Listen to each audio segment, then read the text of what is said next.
Yeah, I'm an artist, and I'm going to just do a presentation of my work, like many of the works, and kind of try to show the development of my thinking through that. And the work that's exhibited here in the exhibition is one of the pieces, actually one of the first pieces. So maybe you can see how things have proceeded after that. Maybe someone can, Daniela, you can tell me if I'm going over time. Yeah. So just a little bit about my background. I have a kind of diverse art school background.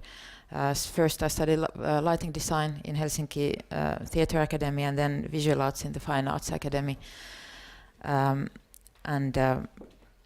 this kind of, and also did a degree in kind of contemporary performance and theory. So this kind of linked to theater, not really performance, but theater, the kind of liveness of that, and that the concepts that come with theater are still somehow interesting for me, and the kind of theatricality. And I guess this movement between different disciplines is really characteristic of my practice.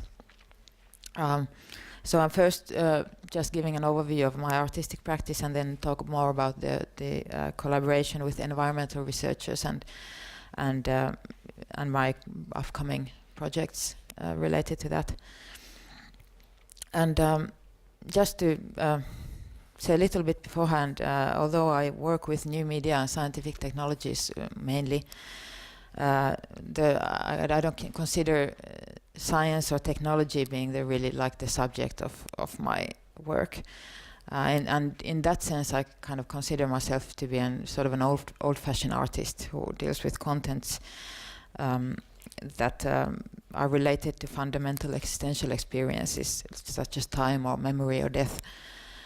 Or coexistence, and this is sort of the primary motivation for my working as an artist. So you can't work without this kind of desires, and I kind of try not to lose this human scale in my work. But still, of course, different mediums and different contexts are sort of different entry points or different views into these questions, and so this is, I really don't, I mean, I of course consider medium to be the message also, and form to be the content. But maybe I'm a bit critical in the way we tend to categorize art and talk about it from the point of view of instruments, media art, computer-based art, installation art, or web-based art. It does not really tell so much about the meanings created in this, and so also with working with scientific devices or scientific stuff, there's the danger of reducing art into some kind of product promotion, where the sort of newness of the technology blinds us from seeing that we're actually dealing with old content or old ways of interactions. Yeah, but maybe I'll just move on to show the work. This is the first work. This is kind of the entry point. I was working in Theatre Academy. It's very shitty pictures. You can see, not digital at all. And as I studied lighting design, I kind of in Theatre Academy 10 years, 15, 13 years ago, I became very aware of the problematics of the stage, and I kind of was really curious about the whole idea of the image and how we separate ourselves from the artwork itself. And I was more interested in the ways of construction of that image, and in the kind of the whole theater building and the technology and the infrastructure that kind of is essential for the creation of that image. And I also felt that there is kind of connections between the. Oh, sorry, I lost my track.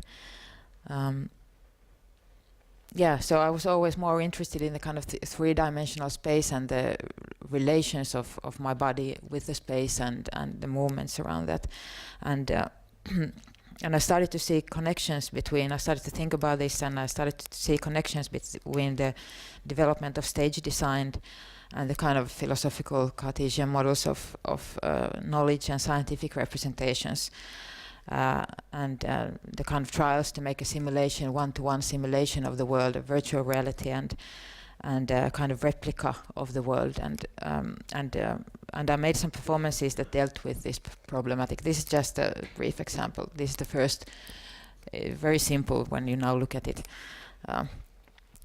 with video, and we just used a lot of different material of different kind of optical devices that are used for kind of for viewing or getting access to kind of micro or macro scale events that are beyond our capabilities of seeing. And this is sort of the way I became interested in video, and then by that into new technologies that are not necessarily visual in the way video work is. This is now Entropy, the work that's been exhibited here. And as I said before, the main motivation for my artistic practice is not really about, I don't really look for technologies and then to think what happens with this technology. But for example, with this piece, I needed to deal with the experience of death, and this sort of, the way of working is sort of, you have a sort of need to articulate something or need to deal with something, and then you scan for different kind of mediums or different kind of languages, and then there's a resonance, and from that resonance the work kind of happens, and it's not really existing before that. So and so when I started to work with infrared camera, this was a way of, for me, I thought that this technology, which is developed for making physical phenomena visible, can also be used for making some kind of emotional experiences visible.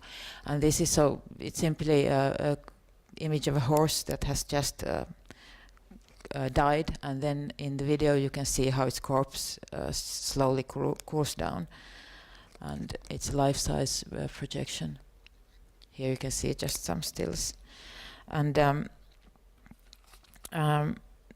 of course, at the same time, you know, when you work with technology, you bring all the cultural meanings of that technology to the work, and of course, most obvious of this is the way technology, or this sort of visualizations, aestheticize the world and somehow cover up the reality with another layer of representation, and nothing of the mortality or brutality of the situation, of the particularity of the animal is visible in this. So it's kind of, there's the tendency of generalize things, and the kind of technology transforms this phenomenon, the phenomenons which are kind of always particular, into strictly coded information that we can then somehow approach as knowledge,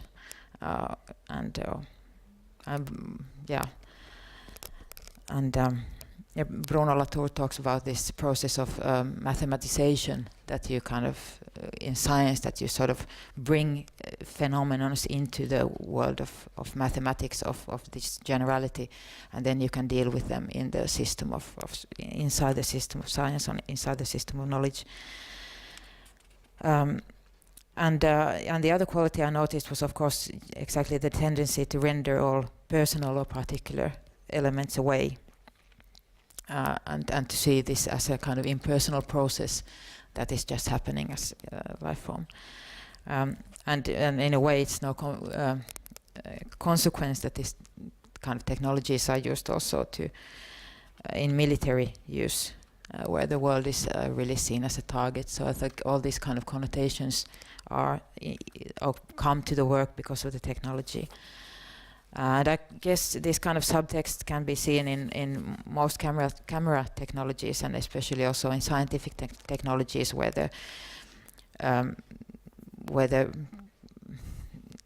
the world is seen as a sort of an object, and the representation of the world is not just an image, but it also is an instrument or guidance towards practice or towards action, of kind of leading our attitude towards that object. So in a way, this work was as much a study of the medium itself and then the subject matter of death. And after entropy, I made a series of work that had a bit of similar approach. This is Passings. It's just a kind of Eve Klein remake. You can see 3 platforms, and there's it has a video projected on them, and there's just a infrared recording of a person that lies down on the platform and leaves the heat trace of his or her body. Here you can see as a film still, and then it takes quite a long time to dissipate. So it's just this slow blue vanishing figures, of human figures, and here you can see film stills just of the different. And I was thinking, of course, just a sort of durationality and time, and also maybe and the kind of making invisible presences visible with this technology, but also the way in which our senses are somehow not maybe so precise when it comes to experience time. Our kind of emotional sense of time is much more kind of strong than our perceptual capability of. I mean, I'm just thinking of sort of dogs or whatever who kind of have this sense of different layers of presence, maybe when they enter a room and they kind of see things, or because of the different kind of perceptual devices, they kind of see the world very differently. Another work was just a series of video portraits, just 3D ultrasound images of 20-week fetuses, and I just got interested. I saw these images and I got interested in the way in which, of course, every parent wants this very nice picture of the baby where you can really recognize its face, though it's so small yet.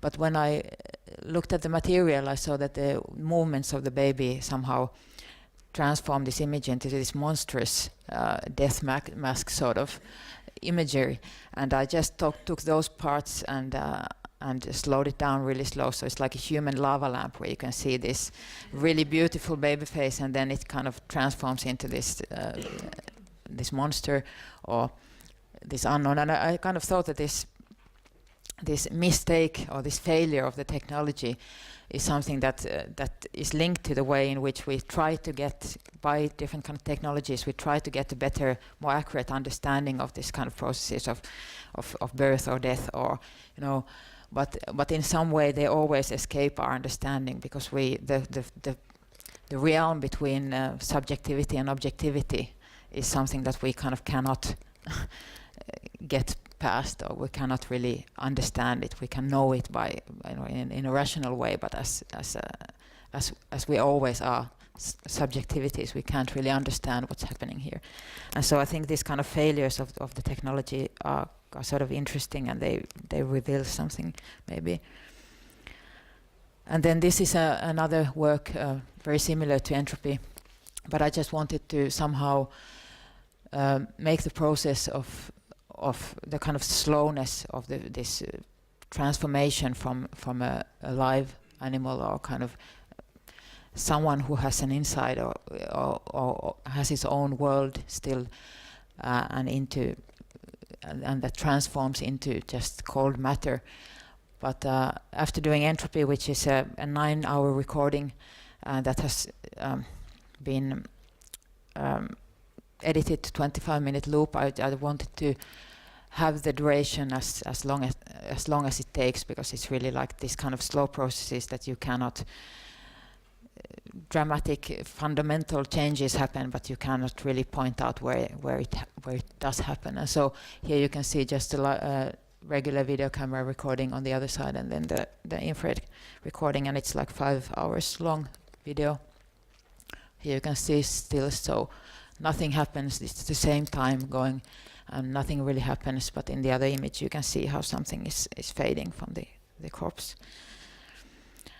And then after doing a lot of work on dead museums, dealing with death, I started to be really frustrated. I thought, okay, is this what I want to do with my life? No, not maybe. So I started to get back to the ideas of theater, and I started to really be interested in bringing the sort of liveness back, and also maybe to bring the environmental issues that I've always been really concerned about more into play. And I started to work with on an exhibition that was titled Closed Circuit Open Duration, and 2 years ago. And and this, of course, this kind of movement, if you start to work with more with live material, live processes, is a kind of shift from understanding the artwork as a representation and image, but to the kind of processuality, but also the sort of ethics that come with these direct encounters, where you're dealing with something that's growing and living in the same time as you are. I just kind of wanted to create a space where different kind of organic and artificial processes were mixing, and to make a sort of garden-like space where the viewer and his or her actions would be part of that metabolism of the biological, technological world. And of course I was still drawn to technologies of making invisible things visible, and started to find out different research methods for perceiving the organic world. I went to Helsinki University and got in contact with the biologists there, and forestry researchers, and people also from different disciplines. I'll talk more about that later.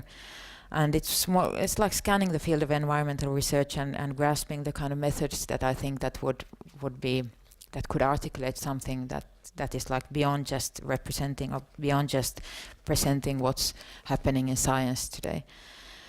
And one thing that really kind of was interesting for me was the circulation of carbon, and of course it's really central for the environmental research, but it also has this kind of really strong, I think it has this poetic potential, because, you know, we are stardust, says Joni Mitchell, and it's sort of this circulation of matter that is condensed into different life forms, and somehow has an inside, and has a subjectivity, or has a world of its own, and then poof, it just kind of disappears and becomes new things again. And I think there's something really beautiful in that. The kind of maybe I'll just show some images of the overall images of the exhibition.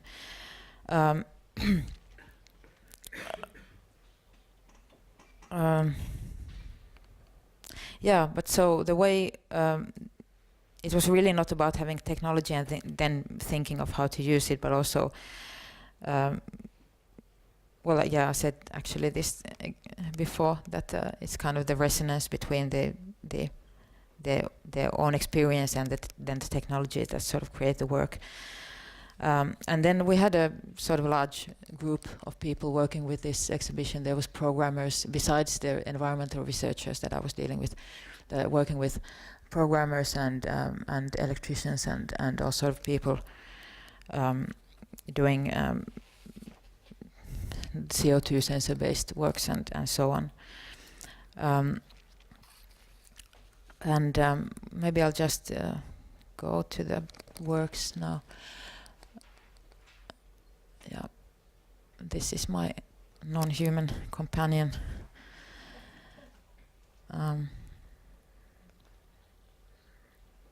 Yeah, community. Maybe I don't need to say that much about this work, because it's still kind of one version of the infrared series, and you can see 5 different animals, and all projected and played back in real time. I mean the cooling down of the bodies, and they're projected like ponds, so you can see people gather around these little ponds and somehow witness the passing away of those others. And it's called community because I wanted somehow to connect the live people who are witnessing the the passing of others away. And of course, I mean, animal production and the disappearance of the others is a fundamental thing for human community. So this is what we live on, and for me this is one part of the work. Here you can still see some film stills of the cat, and these are the 5 animals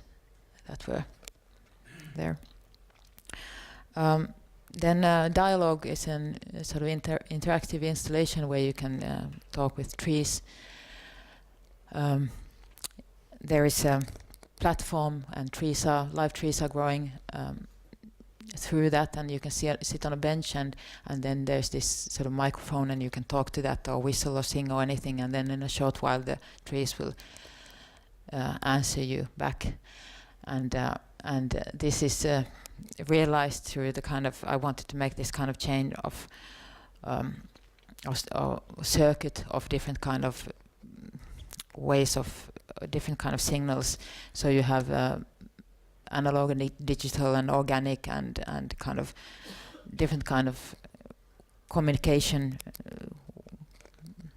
channels, maybe you can say, that enable us to communicate. And communicate is in.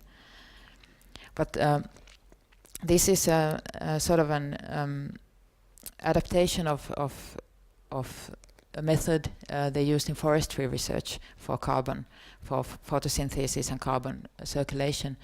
The way the piece work. This is the technical, very professional image. You can see that the human, is breathing out carbon dioxide, which is then controlling a light dimmer, and then the light is switched on, and it's focused on the measuring chamber inside on a branch of a tree, and because of the light it closes, and then the photosynthesis process is activated inside the leaf, and that is measured again with another carbon dioxide sensor, and then that is controlling sound. So you can actually hear, when you speak, you can hear how the photosynthesis is activated in the tree. And it was a sort of whistling noise, because the leaves, they have these small holes which open when they start to inhale carbon, and yeah, it's like, and they call it, I think that in Finnish they call it lips, yeah, even. So it's like really like small mouths, the cells of the leaf. But now I don't have an image of that, but this is actually the way they do research on carbon on forestry research. It's not really visually the same, but they have a small box which is put on a branch of a tree, and then it's measured, and then you can see a whole lot of different things on atmosphere, on the interaction of forest and atmosphere. And maybe what else to say about this? Yeah, well, the forestry researcher that I was dealing with is also working with a thing called volatile organic compounds, which is kind of heterogenic group of gases and compounds, which are also that trees also use as a warning signal for other trees. So, and I think the whole idea of communication, of interspecies communication, but also the kind of how do we talk about reaction or communication when it comes to this kind of interaction, this kind of reactive interaction? Could we say that this is a communication with a tree? If we could, how should we somehow or understand in a new way also the kind of the humanity? So this is one example. Then another work using CO2 is okay, yeah, I'm almost finished. Inhale, exhale, which is I call it durational sculptures, and it's basically just this kind of coffin-size soil samples, and when the decomposing is happening, it's breathing out carbon again, and it's measured, and there are small like flaps on each side of the coffin which open and close and control the level of CO2 inside the coffin. And so as a result, you have this pulsating pulsation of the CO2, and that's transformed into sound. So you can see this, or you can hear this coffin sort of breathe slowly, like. And actually in Finnish, this is another thing that is really essential for forestry research and carbon circulation research, because as the falls become wetter and longer, the soil also releases more carbon, and it's a kind of important part of the global warming phenomenon. But what I kind of, when I said about the poetics of this carbon flow, I of course was also thinking of the vitality of the process of decomposing, the vitality of death, and how it's really about life, and how the barrier, the frontier between life and death is something that we experience as humans, but it's in biology, there is no such limit. And this process is called soil breathing in Finnish. So, and I thought this was kind of poetic. Here you can see a little bit of the technology. There's the CO2 sensor and the flaps. And this is what happens, of course, inside the coffin, that it starts to grow, and probably at some point it would be reversed and it would start to inhale the carbon because of the new life popping out. And then the last work is called Succession. It's a very simple video work.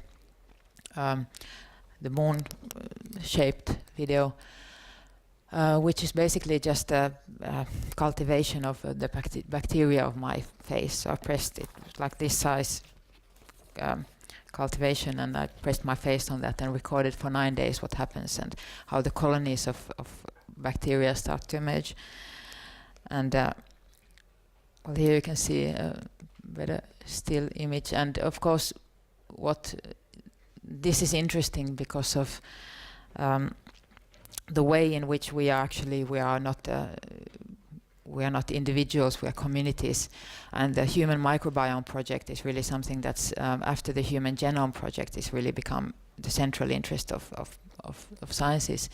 And it's quite stunning that less than 1% of all the species living on us, in and on us, have been identified.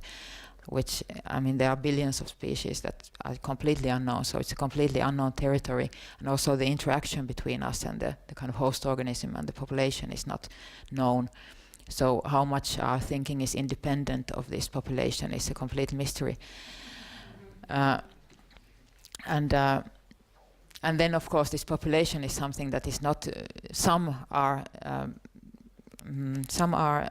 dependent on our life or our living, but some are not, and they continue living after we're gone. So it's kind of also transcends the duration of human life. And also what's interesting, I think, in this is that the reason why so small percentage of these species have been identified is that they mostly do not live in captivity. So you just can't take one out and then cultivate it and see what it's about. They need the environment that they live on.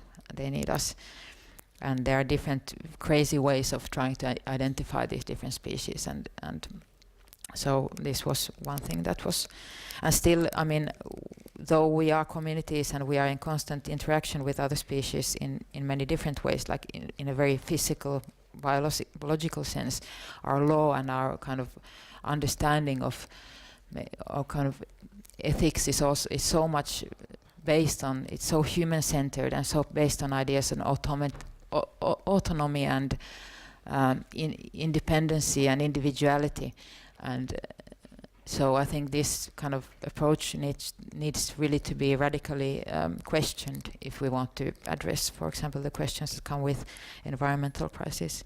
And then just the last, this is just stills. The last, I just show some future projects. This is something that we continue to work with, the Human Microbiome Project, with the microbiologists that I've been working with, just trying to kind of make a portrait of myself as this community and what it would mean. Another exhibition project is working with 3D video technology, and thematically I'm trying to think of the different kind of ways in which we can get access of the experiences of other species. So I'm going into cognitive sciences and animal studies and this sort of field of how, like from scientific point of view, can we gain access of the experience of the other, and what is the kind of connecting point between our experience and then the other's experience, and how is communication possible in this. And then the Poetics of Carbon is a sort of series of works in progress with Helsinki University Department of Forest Ecology and the measuring station of that. And we created one net site which is visualizing the carbon flow of the research forest in Helsinki, not in Helsinki, but in middle of Finland. And then there are different kind of pieces that we would like to realize, which would have sort of pedagogical aspect of that, but also could somehow work as an art piece that deal with this kind of circulation of carbon. Yeah. Oh, and yeah, I didn't. Well, this is just a permanent installation that is basically a visualization. It's a permanent installation project located in a Helsinki suburb area, which is really like not a very nice suburb, and we're going to make this huge panorama on the front of this health center, where you can have live stream of aurora borealis from the northern Lapland, so you can have this kind of special exotic experience in this very boring Helsinki suburb of aurora borealis. So, but this is going to be realized in the next year or two. Yeah, this is basically it. Yeah. So, if you have some questions on some details, thank you, Terike, for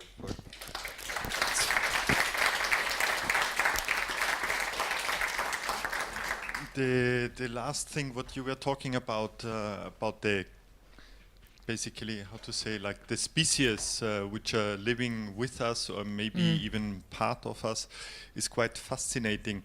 And you were also talking that a lot of these experiences, also what you were talking about death and of birth, that this is something very subjective and it's very difficult to kind of get an objective view on it. So when you are working with all this and when you basically go into this research also, and here I don't mean the scientific research, but just basically also gathering a lot of knowledge about these processes, like very personal question, like your topic is the human and the other. Yeah, but yeah. now you experience that these boundaries of the other might be very fluid, and that basically we don't end where our skin ends, because we might colonize also other bodies, and like how is your perception of yourself after experiencing and researching this part of Yeah, I think that's interesting. I think there's this sort of double exposure all the time, that you kind of look at things from a theoretical point of view. You can see this blurriness, but then on the other hand, you kind of look at yourself as an object of research, and I think this is also that comes with working with science. It's also like as an artist, if you deal with your personal experiences, this is what you do. You kind of look at yourself from a kind of distinct position, and this is also in sciences. So you have, and I think this double exposure is kind of interesting, but I think these kind of changes of perception happen so slowly, and they're kind of that I wouldn't say that I guess that the way of understanding yourself as an individual, as an autonomous, human being is so strong. It's cultural, probably. It will change, like if we have a really like big paradigmatic change in the understanding of how the world is. I mean, this has changed many times during history, but it doesn't happen like during my research. So it's like, but in this sense, I feel that it's part of the process of trying to reformulate that. But personally, I mean, you become more aware, maybe, but yeah, I can't give you a precise answer. Yeah.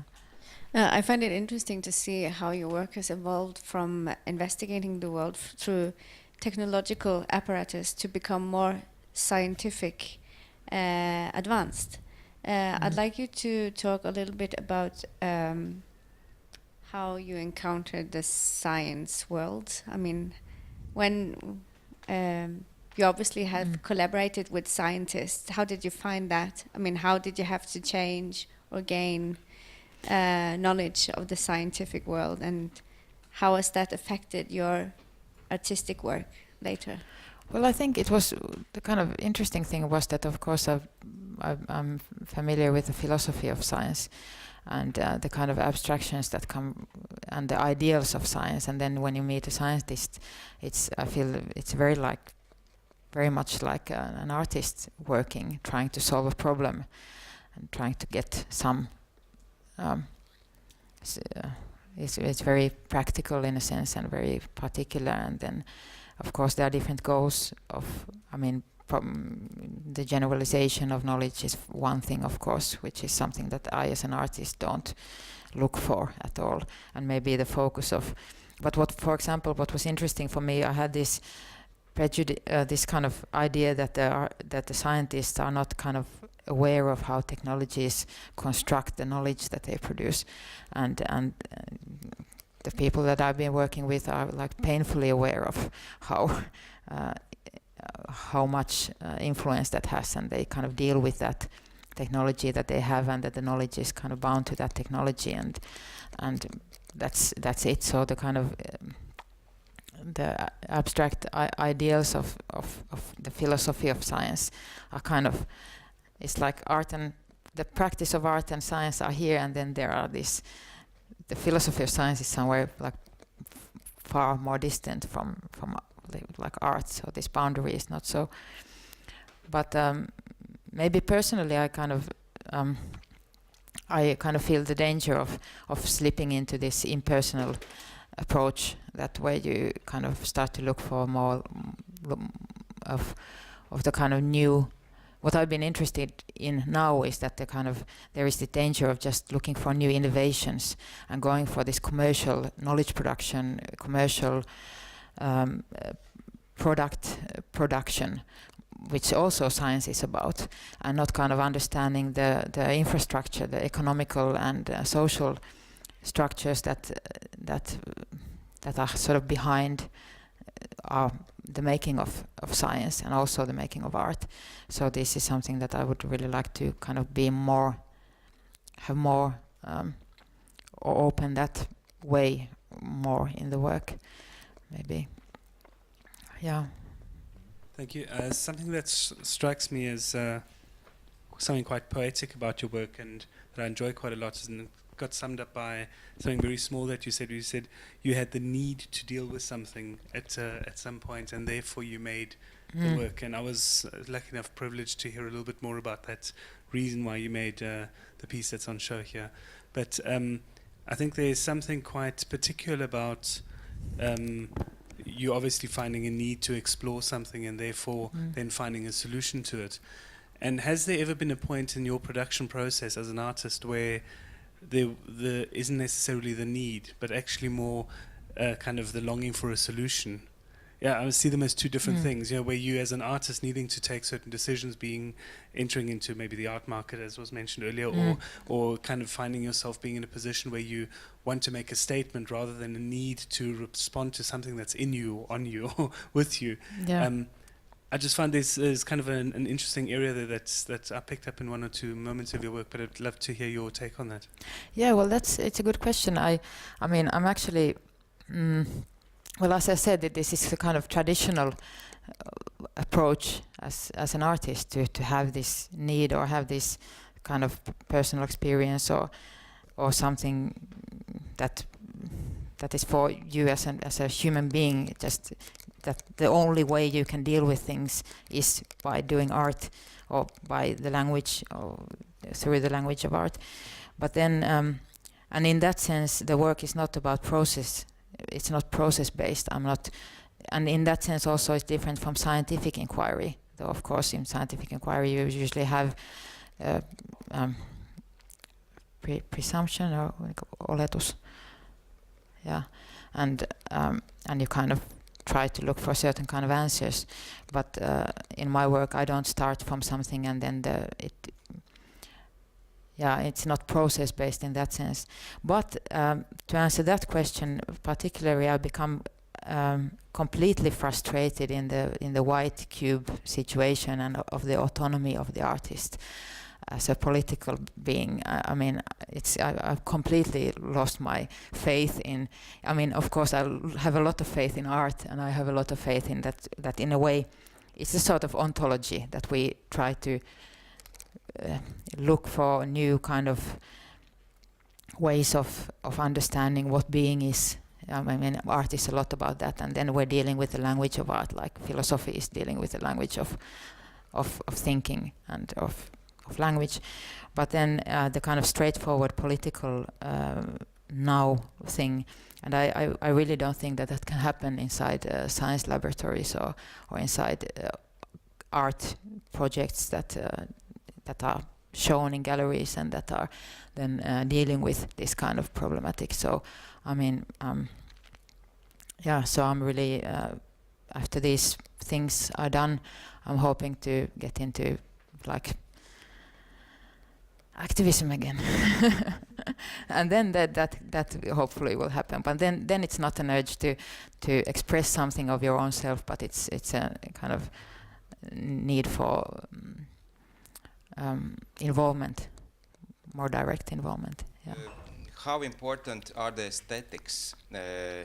aesthetical issues when you're dealing with your artworks, and also symbolism as such? So, because I've got responses from the work from the audience in Riga about your work Entropy, so that it reminds Henri Matisse's picture, and it looks very beautiful rather than having these like dark thoughts about passing away.